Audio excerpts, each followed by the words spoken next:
Telangana BJP రాష్ట్ర అధ్యక్షుడు రామచంద్రరావు గారు మనతో పాటు ఉన్నారు. సార్ నమస్తే. ఈ రీసెంట్గా మీరు తెలంగాణ రాష్ట్రంలో నూతన కమిటీని మీరు ప్రకటించడం జరిగింది. ఇది అన్ని రకాల వర్గాల వాళ్ళని వీళ్ళు కన్వెంట్ చేసినట్టు అనిపిస్తుంది. ఎటువంటి అంశాలను మీరు ప్రాతిపదికన తీసుకొని కమిటీ ఏర్పాటు చేస్తారు? 60% కొత్త వాళ్ళు ఉండాలి, 40% పాత వాళ్ళు ఉండాలి. అది కొంత యంగ్ బ్లడ్కి ఇచ్చినాం.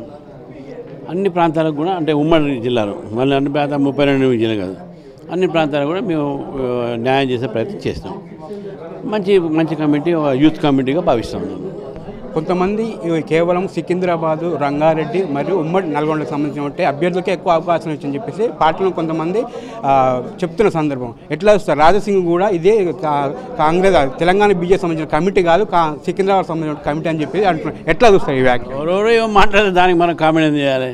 ఆయన మాట్లాడి ఇది మాట్లాడింది, అసలు పార్టీలో ఉన్నోళ్ళు ఏదైనా మాట్లాడితే వేరే మాట ఉంటుంది కదా, బయట వాళ్ళు మాట్లాడితే ఎట్లయితుంది?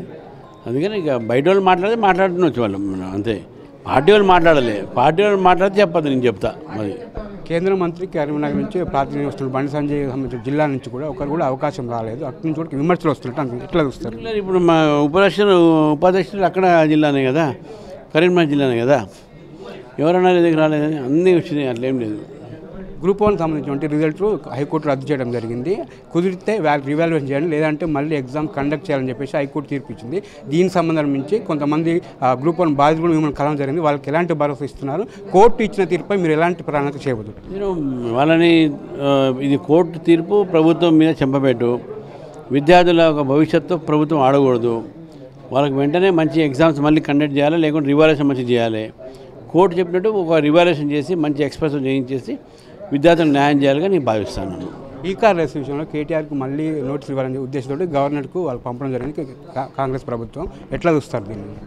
అది ప్రొసీజరు, అది ఏసీబీ కేసెస్లో శాంక్షన్ అంటాం, ఆ శాంక్షన్ అవసరం కాబట్టి ప్రభుత్వానికి శాంక్షన్ పెట్టుకున్నాను. ఇది రామచంద్రరావు చెప్తున్న సందర్భం. కమిటీ ఏర్పాట్లో అందరికీ సమయం న్యాయం చేశామని చెప్తున్నారు.